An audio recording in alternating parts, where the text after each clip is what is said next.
Hello नमस्कार, मैं स्वाति राजन sir विद्यापीठ में आपका बहुत बहुत स्वागत करती हूँ और आप सबको स्वतंत्रता दिवस की हार्दिक शुभकामनाएं। तो चलिए ठीक है, अपना वीडियो स्टार्ट करते हैं हम।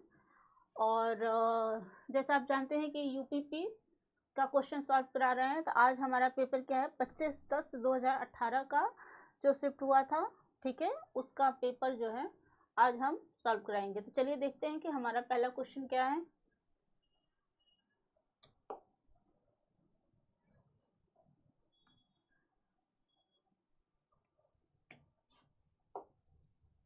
किसी कार्य का करने या होने का बोध कराने वाले शब्द को क्या कहते हैं? किसी कार्य का करने या होने का बोध कराने वाले शब्द को क्या कहते हैं? उसे कहते हैं क्रिया। ठीक है, क्रिया कहते हैं। अगला क्वेश्चन देखिए।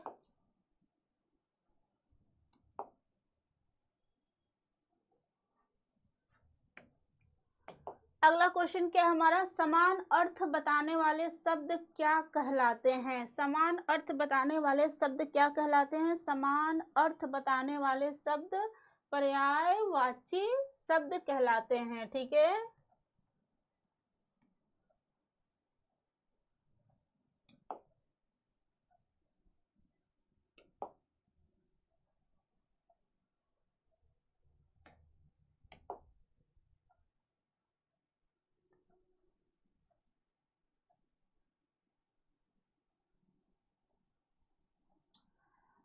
निम्न में से क्या काल कहलाता है? अच्छा, निम्न में से क्या काल कहलाता है? तो क्या होगा, क्रिया के घटित होने का समय जो होता है, क्रिया के घटित होने का समय जो होता है वो काल कहलाता है। ठीक है, कि वो मतलब समय अपूर्ण है, पूर्ण है कि क्या है, तो क्या कहलाता है?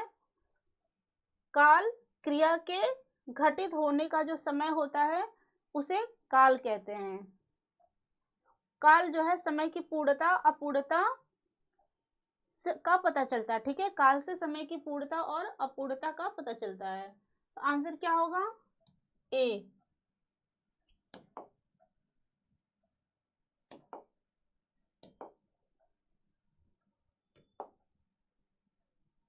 अगला क्वेश्चन, अग्रज। अग्रज का सही विलोम क्या होगा? ठीक है, अग्रज का सही विलोम क्या होगा? देखिए, आपका हो जाएगा अनुज। ठीक है, अग्रज का अनुज। अब जो ये तीन शब्द दिए हैं इसका भी विलोम जान जाते हैं हम। ठीक है, लघु। लघु का क्या हो जाएगा? दीर्घ। लघु मतलब छोटा, दीर्घ मतलब बड़ा, और छोटा का विलोम देखिए होगा बड़ा। ठीक है, और सूक्ष्म। सूक्ष्म का विलोम क्या होगा? स्थूल। सूक्ष्म का विलोम स्थूल होगा। ठीक है, ये तीनों भी देख लिए, और अग्रज का अनुज भी। अगला क्वेश्चन,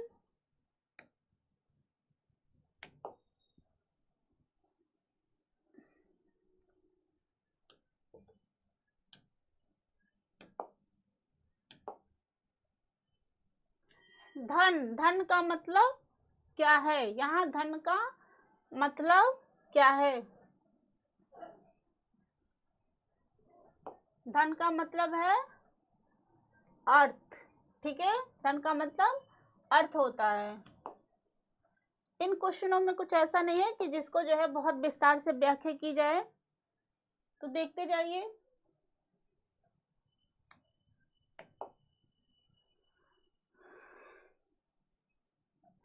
अपने जीवन पर स्वयं लिखी कथा को क्या कहते हैं? अपने जीवन पर स्वयं लिखी कथा को क्या कहते हैं? आत्मकथा। ठीक है, तो आंसर कहाँ है? डी, आत्मकथा कहते हैं। सबसे पहले आत्मकथा कौन सी थी और किसने लिखी थी, उसके लेखक कौन थे? तो पहली आत्मकथा थी बनारसी दास जैन की, ठीक है, जान जाइए कौन सी? अर्धकथा, ठीक है। पहली आत्मकथा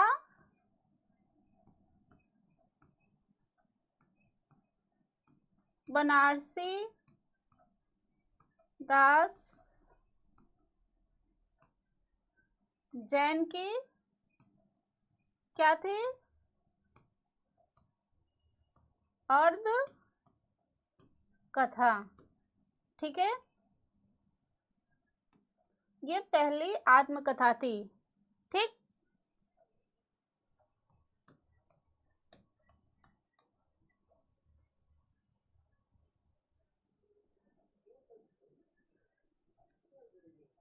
अब देखिए जो है एक और क्वेश्चन पूछ सकता है, हालांकि पूछना नहीं चाहिए कि जो है सिपाही वाले एग्जाम में नहीं पूछना चाहिए, लेकिन जो है जो थोड़े से और एग्जाम होते हैं उसमें पूछता है कि पहली दलित आत्मकथा कौन सी है, ठीक है। ये क्या है पहली आत्मकथा? पहली दलित आत्मकथा है अपने अपने पिंजरे, ठीक है, किसकी है? मोहनदास, देखिए मोहन दास नैमे,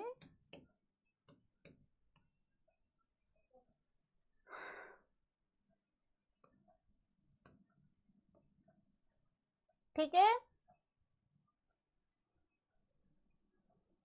चलिए लिख देते हैं। ये पहली दलित आत्मकथा है, इसके दो भाग थे, क्या नाम है इसका? अपने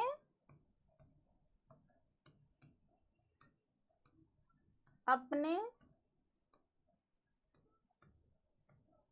पिंजरे, ठीक है। ये जो है आत्मकथा जो है दो भागों में आई थी, दो भागों में, ठीक है। एक कब आई थी? पहली वाली भाग इसका आया था 1995 में, और दूसरा आया 2000 ईस्वी में, ठीक है। आगे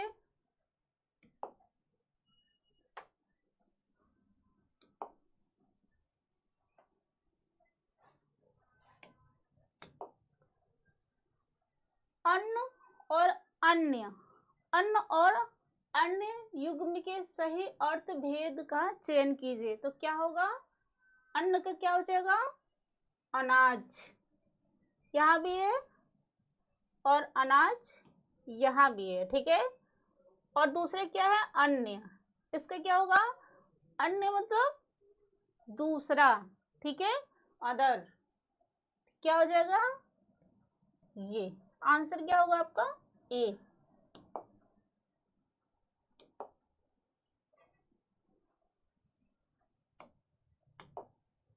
निर्गुण शब्द में उपसर्ग क्या है? उपसर्ग प्रत्यय, उपसर्ग प्रत्यय से मतलब हमेशा क्वेश्चन पूछा जाता है, एक क्वेश्चन आपका जरूर होगा उपसर्ग प्रत्यय से, देखिए आ गया, ठीक है। उपसर्ग जो शब्द के आगे लगते हैं तो हम देखेंगे इसको क्या होगा,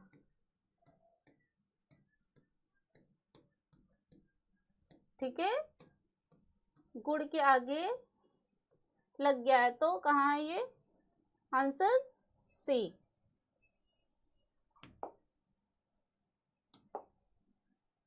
अब देखिए अब क्या है हमारा, अभी उपसर्ग से संबंधित क्वेश्चन था, अब हमारा प्रत्यय से संबंधित क्वेश्चन है। उपसर्ग क्या होता है? शब्द के आगे, और प्रत्यय शब्द के पीछे, ठीक है। तो देखिए खिलौना, खिलौना शब्द में मूल शब्द क्या है? अर्थात जो खिलौना में जो भी प्रत्यय उपसर्ग आपका जो भी उसको निकाल दीजिए, तो मूल शब्द क्या है, ठीक है। आपका हो जाएगा, क्या हो जाएगा? खेल।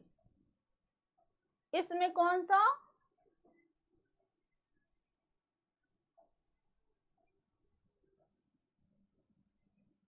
आपका कौन सा प्रत्यय लगा है? देखिए प्रत्यय आपका इसमें लगा है,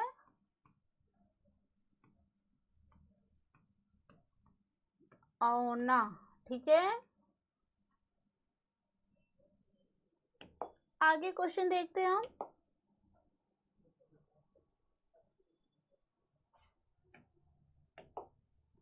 संस्कृत भाषा से हिंदी में बिना परिवर्तन के प्रयुक्त होने वाले शब्द क्या कहलाते हैं?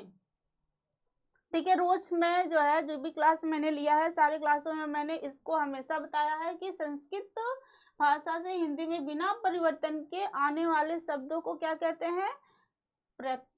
तत्सम, ठीक है। तो क्या हो जाएगा आपका आंसर? तत्सम। और संस्कृत भाषा से हिंदी में परिवर्तन के साथ प्रयुक्त होने वाले शब्द क्या हो जाएंगे? तद्भव, ठीक है। और देशज शब्द क्या होते हैं? जो बोलते बोलते जो है अपने कल्चर में आ जाता है, वो देशज शब्द होते हैं, ठीक है। और विदेशी शब्द, ये जब विस्तार से आपको ग्रामर पढ़ाया जाएगा तो और अच्छे से पढ़ाया जाएगा, ठीक है।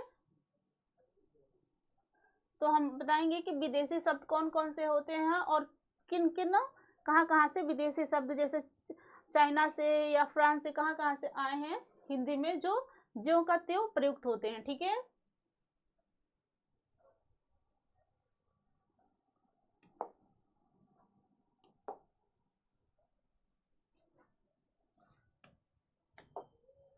निम्नलिखित में से तद्भव शब्द कौन सा है? अच्छा, तद्भव शब्द बताना है, तद्भव शब्द कौन सा है, ठीक है। अर्थात संस्कृत से जो बिगड़ कर आया है, संस्कृत या प्राकृत से जो बिगड़ के आया है, वो तद्भव है। तो देखिए क्या हो सकता है आपका, हो जाएगा आंसर माथा। माथा क्या है?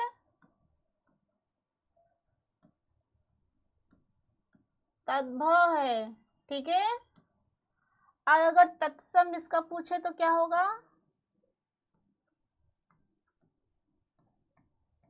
मस्तक, ठीक है। सूर्य क्या हो जाएगा इसका तद्भव? सूरज। अश्रु तद्भव आंसू।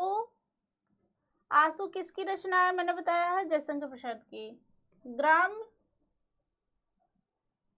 देखिए ग्राम में जो है मैथिली शरण गुप्त की एक रचना भी है, ठीक है। तो ये क्या है? ग्राम का क्या हो जाएगा आपका तद्भव? गांव।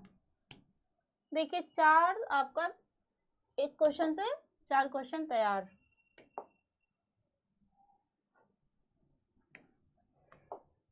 स्वर संधि में किसका मेल होता है? स्वर संधि में, स्वर संधि में किसका मेल होता है? स्वर संधि में स्वरों का मेल होता है, ठीक है। ये देखिए,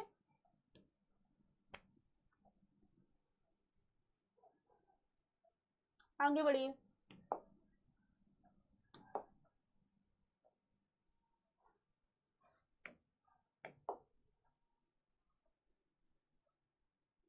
उन्होंने कहाँ जाना है वाक्य में किस प्रकार की अशुद्धि है?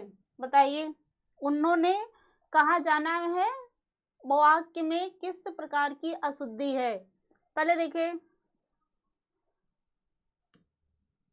ये क्या है?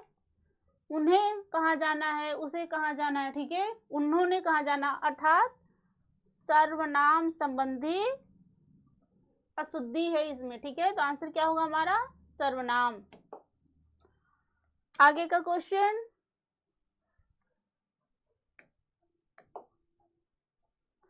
हास्य रस का अस्थाई भाव क्या है? देखिए ले दे के वही रस, संधि, ठीक है, प्रत्यय, उपसर्ग,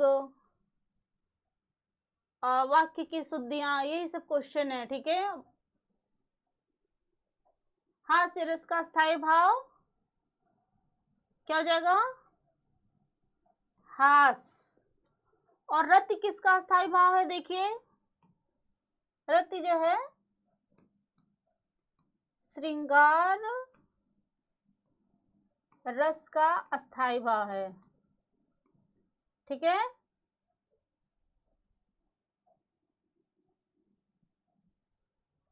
बाकी उसका भी देख लेते हैं। रौद्र का क्या हो जाएगा? क्रोध। ठीक है, विभत्स का घृणा, इस या। ठीक है, जुगजुप्सा। हो गया। आगे क्वेश्चन।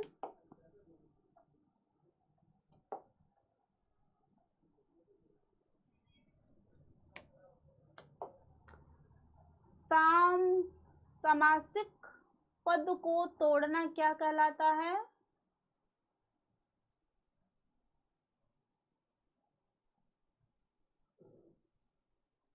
समास विग्रह। ठीक है,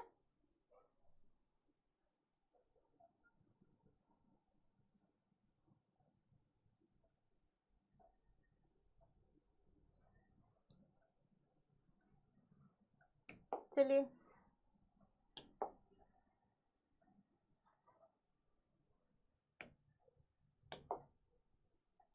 कर्मवाच्य में प्रधान होता है। ठीक है, कर्मवाच्य में क्या प्रधान होता है?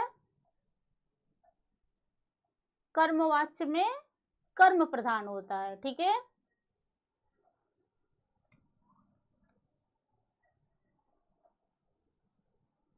देखिए यहां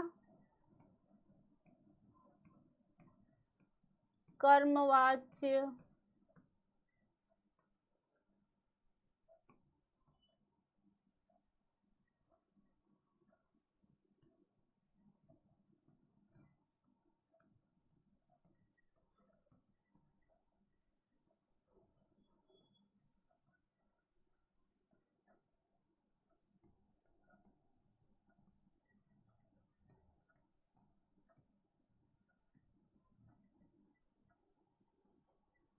ठीक है, कर्मवाच्य में क्या प्रधान होगा?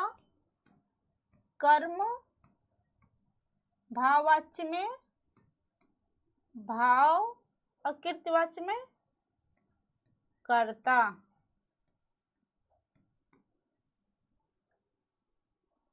ये है, तो कर्मवाच्य का आंसर हो गया आपका कर्म।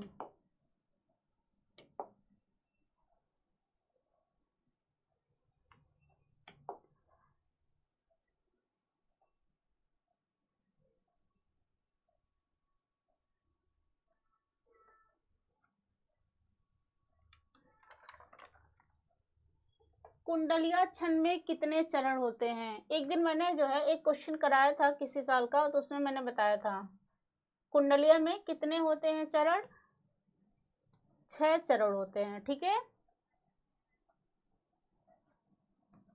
जिसमें 2 चरण आपका क्या होगा? दोहा का, और 4 चरण हो जाएगा आपका रोला का। ठीक है,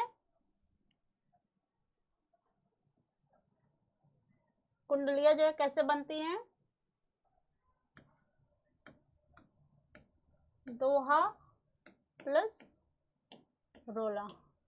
ठीक है, ये देखिए इसमें क्या होता है, चारों चरण में कितनी कितनी मात्राएं होती हैं? 24 और 24 मात्राएं होती हैं रोला की। ठीक है,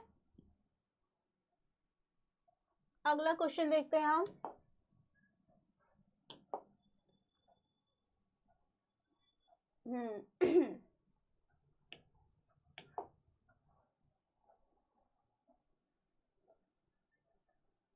जिन शब्दों में लिंग, वचन, कारक आदि के कारण कोई परिवर्तन नहीं होता है क्या कहते हैं? इसको भी हम बता चुके हैं। देखिए जिन शब्दों में लिंग, वचन, कारक आदि किसी का प्रभाव नहीं होता उसे अव्यय कहते हैं। क्या है आंसर? उसे कहते हैं अव्यय। ठीक है, इस पे किसी का प्रभाव नहीं होता है। इधर, उधर, किधर, परंतु, अब, तब, जब, ये सारे शब्द क्या हैं? ये सारे शब्द हैं आपके अव्यय के। ठीक है, इधर, उधर, अब, जब, तब, परंतु, ये सब होते हैं अव्यय।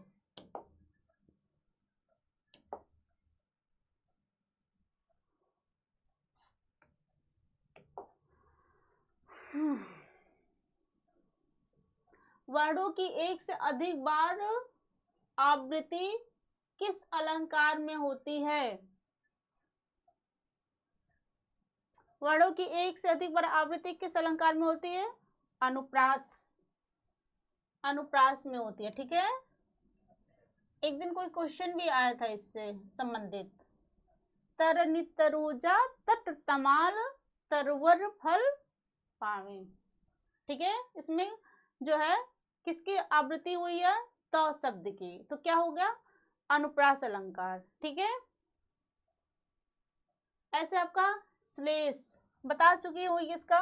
ठीक है, एक और बता दें, श्लेष का मतलब होता है, अर्थ होता है इसका चिपकना। ये सब क्वेश्चन बता चुकी हूँ पिछले पेपर में। ठीक है, एक ही शब्द जो है, एक ही शब्द क्या होता है, बार बार आता है, लेकिन जिस शब्द के साथ जुड़ता है उसका अर्थ में परिवर्तन कर देता है। क्या था उसका एक उदाहरण?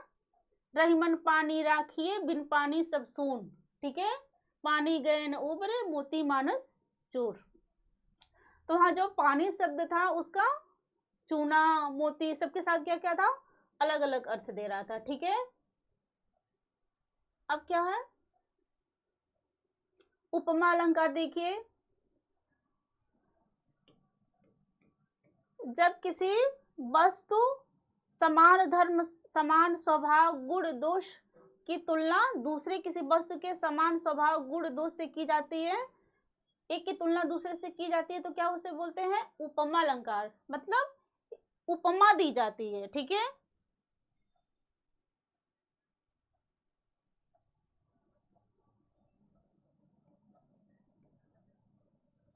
और रूपक अलंकार है, क्या होता है?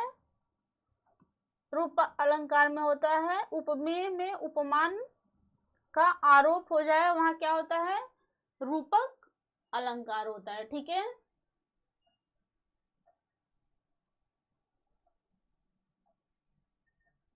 आगे देखिए, सारे अलंकार के विषय में बता चुके हैं। ठीक है, इसलिए जो है इसको आगे बढ़ते हैं। ये क्वेश्चन भी बता चुकी हूं मैं, ये सारे क्वेश्चन रिपीट हो रहे हैं, सारे क्वेश्चन। अगर आपने सिर्फ पेपर ही तैयार कर लिया तो मुझे लगता है कि जो अगला पेपर आएगा उसमें आपको बहुत ज़्यादा फायदा मिलेगा। सिर्फ आप जो है प्रीवियस ईयर का क्वेश्चन लगा लीजिए, क्योंकि हम देख रहे हैं कि सारे क्वेश्चन आपके रिपीट हैं, सारे क्वेश्चन रिपीट है, जो ऑप्शन है उसी से नया क्वेश्चन बना हुआ है। ठीक है, एक्स्ट्रा पढ़ने की ज़रूरत ही नहीं है आपको, बस क्वेश्चन आप अच्छे से लगाइए और अच्छे से तैयार करिए। प्रत्येक क्वेश्चन का जो 4 विकल्प दिया है उस चारों विकल्पों को व्याख्या करिए, उसको पढ़िए, ढूंढिए, बहुत तैयार हो जाएगा आपका। ये देखिए, इस विराम चिन्ह का क्या नाम है? इस विराम चिन्ह का क्या नाम है? प्रश्नवाचक। क्योंकि ऐसा कोई क्वेश्चन नहीं मिल रहा है जिसको जो है मैंने अभी तक नहीं पढ़ाया है। प्रश्नवाचक योजक क्या है? ये कहाँ लगता है? द्वंद्व समास में भी लगता है। ठीक है, इसे योजक बोलते हैं। अल्प विराम देखिए ऐसे होगा, पूर्ण विराम ऐसे होगा। ठीक है, देखते जाइए।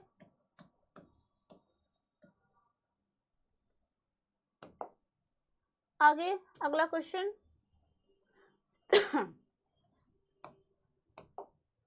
शब्द की सबसे छोटी इकाई क्या होती है? ठीक है, शब्द की सबसे छोटी इकाई को वर्ण कहते हैं। ठीक है, और व्यंजन जो होते हैं वो स्वरों की सहायता से बोले जाते हैं। ठीक है, ये देखिए कब होगा ये? ठीक है, स्वरों की सहायता से बोले जाते हैं। स्वर क्या है? इनकी संख्या 11 है, 39 है। मूल व्यंजन 34 3 है, और वो गवाह, ये क्या होता है? अंग अह। ठीक है, देखिए आगे बढ़िए।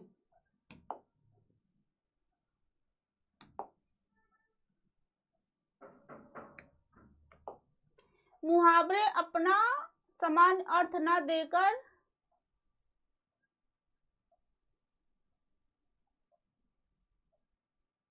अच्छा, मुहावरे अपना समान अर्थ न देकर क्या प्रकट करते हैं?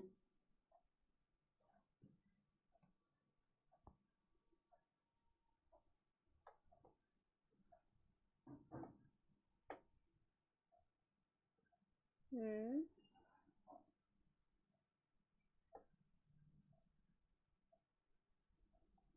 एक अलग अर्थ प्रकट करते हैं। ठीक है,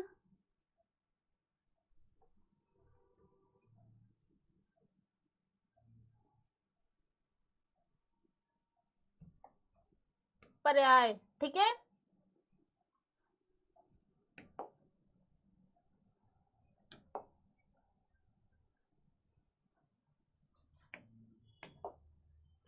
तपस्वी का स्त्रीलिंग क्या होगा? तपस्वी का स्त्रीलिंग क्या होगा? तपस्वी का स्त्रीलिंग होगा तपस्विनी।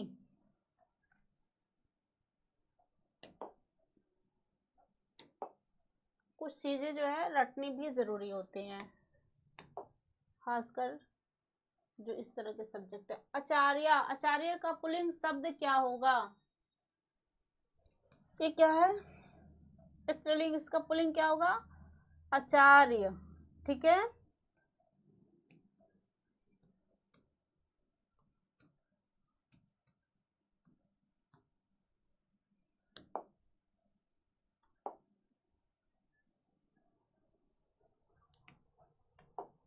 एक पथ दो काज, एक पथ दो काज लोकोक्ति का अर्थ क्या है?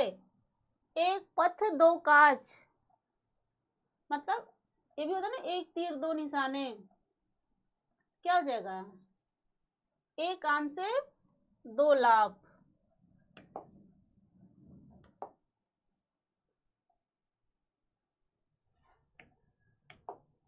पुस्तक रखी है, पुस्तक रखी है वाक्य में वचन क्या है? ठीक है, पुस्तक क्या है? एक वचन में है। अगर ये क्या होता? पुस्तकें, तो क्या होता? बहुवचन में होता। ठीक है, इसलिए आंसर होगा एक वचन।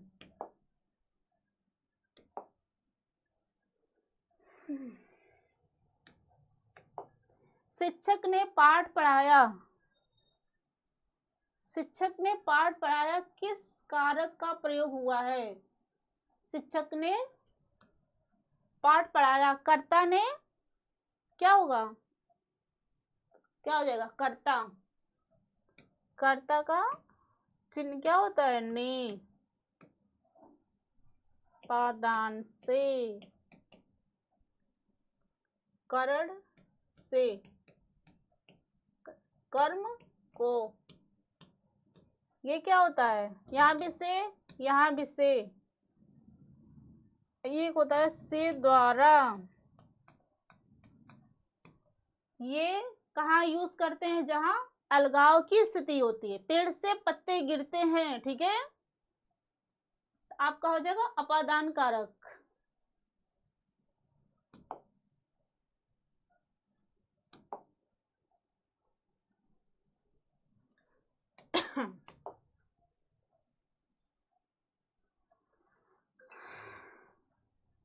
पुरुषवाचक सर्वनाम के कितने भेद होते हैं? देखिए, पुरुषवाचक सर्वनाम के कितने भेद होते हैं? 3 भेद होते हैं। कौन सा? उत्तम पुरुष, हाँ, उत्तम पुरुष, मध्यम पुरुष, और लास्ट आपका क्या गलत हो गया क्या? पुरुषवाचक सर्वनाम के 3, हाँ, 3 भेद होते हैं। एक मेरे को भूल रहा है। हाँ, अन्य पुरुष, ठीक है।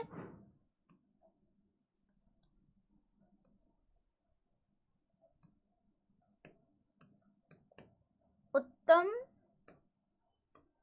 पुरुष, यहाँ लिखते हैं थोड़ा सा।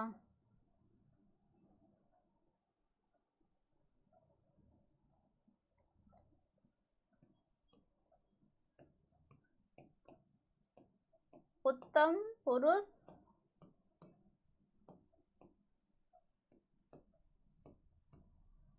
मध्यम पुरुष और अन्य पुरुष।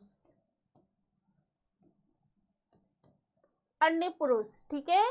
तो उत्तम पुरुष में क्या आ जाएगा? कौन होता है उत्तम पुरुष? जो किसी बात को कहता है, जो बात कहता है उसे क्या कहते हैं? उसे कहते हैं उत्तम पुरुष।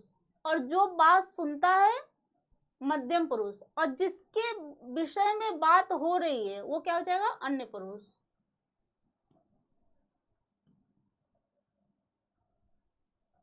जो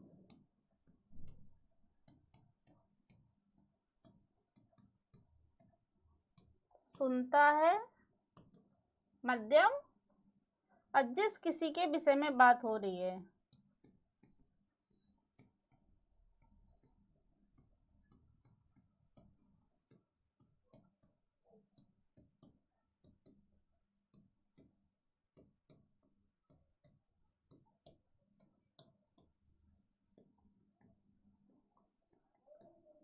हो जाएगा आपका अन्य पुरुष।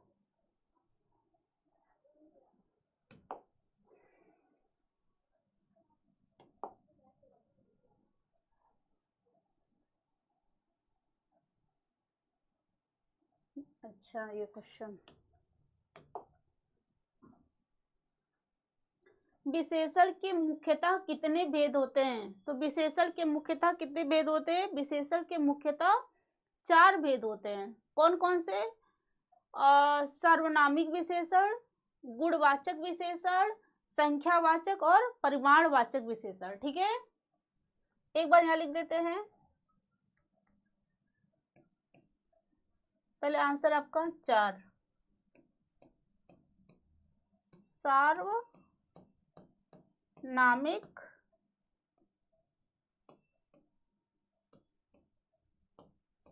विशेषण,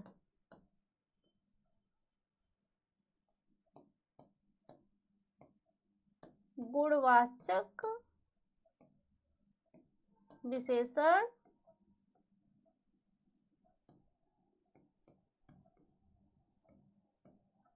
संख्यावाचक विशेषण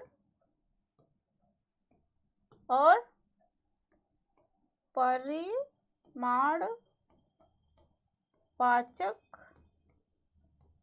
विशेषण, ठीक है। अब देखिए, सार्वनामिक विशेषण किसे कहते हैं?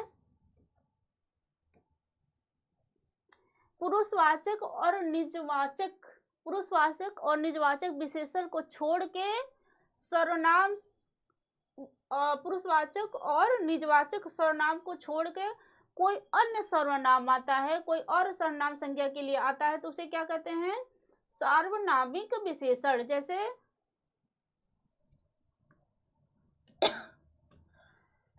यह आदमी क्या है? विश्वासी है। निजवाचक और पुरुषवाचक सर्वनाम को छोड़ के संज्ञा के लिए कोई अन्य सर्वनाम जब आता है तो उसे क्या कहते हैं? सार्वनामिक विशेषण, ठीक है।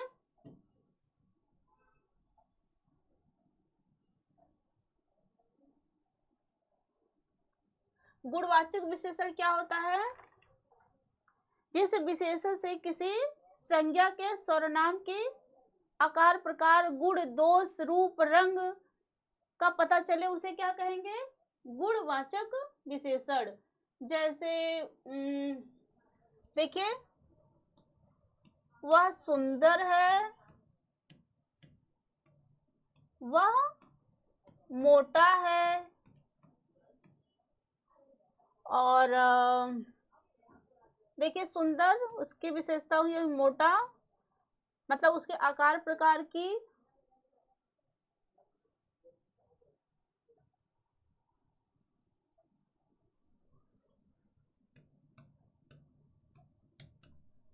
हरा है। तो ये सब क्या है, ये सब क्या है, गुणवाचक विशेषण है।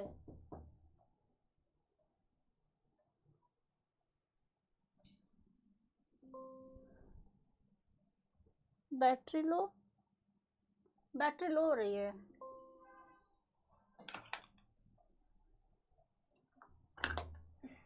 देखिए बैटरी लो हो रही है, ऐसे करिए।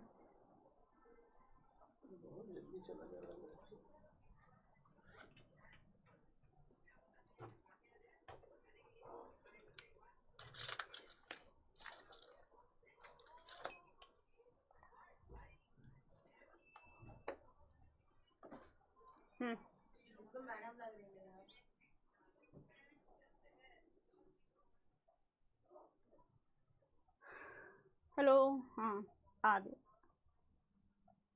थोड़ी सी बैटरी लो हो गई थी लैपटॉप की, अब सही हो गई।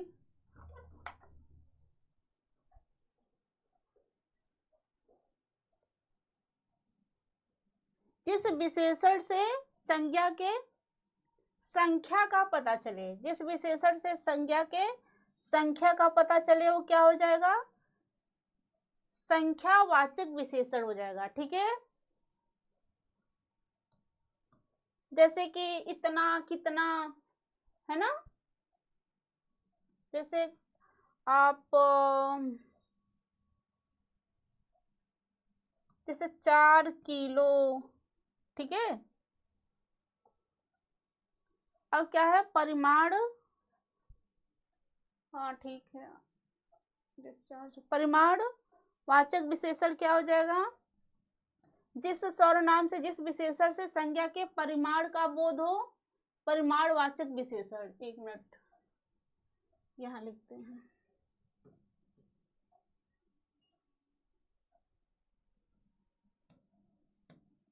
क्या हो जाएगा, 2 सेर चावल, 1 मीटर कपड़ा। विशेषण के मुख्यतः 4 थे, 4, ठीक है। आपने ये भी देखा कि 4 कौन कौन से थे।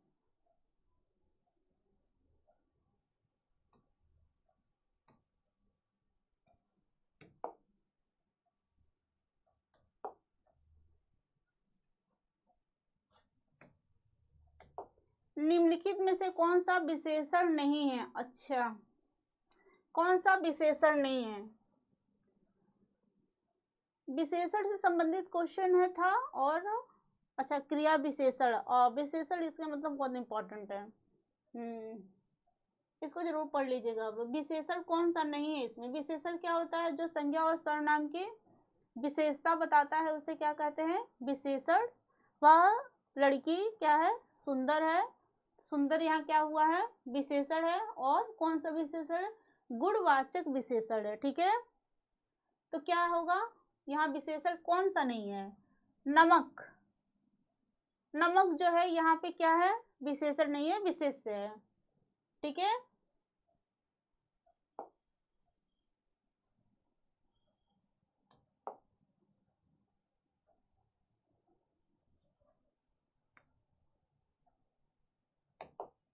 कौन सी कृति महादेवी वर्मा की है, अच्छा निहार, साकेत, कमायनी, प्रियपाल। ये देखिए थोड़ा सा जो है ऐसे लिखा होगा, ये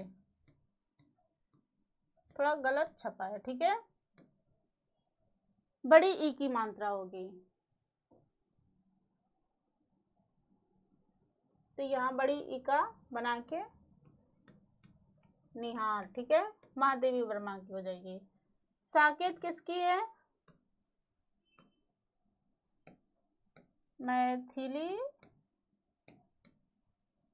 शरण गुप्त जी की है। साकेत। कामायनी रोज बताती हूँ उसे, रोज आता है कहीं ना कहीं।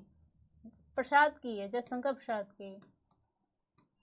और प्रिय प्रवास किसकी है? अयोध्या सिंह उपाध्याय हरिऔध जी की है।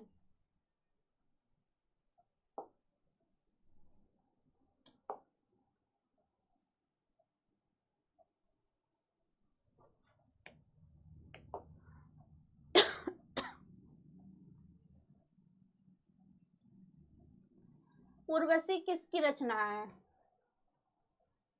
उर्वशी रचना है किसकी? रामधारी सिंह दिनकर की रचना है ये।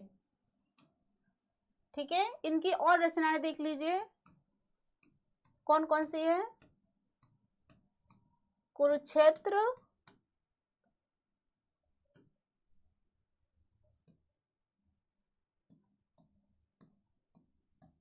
रश्मिरथी, ये तो बहुत ही प्रसिद्ध रचना है इनकी। ठीक है, हारे को हरिनाम,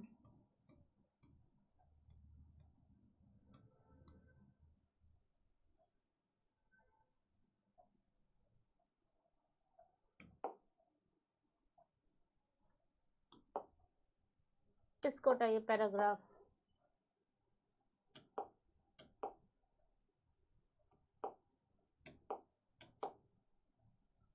तो क्या हुआ? क्वेश्चन समाप्त हुआ।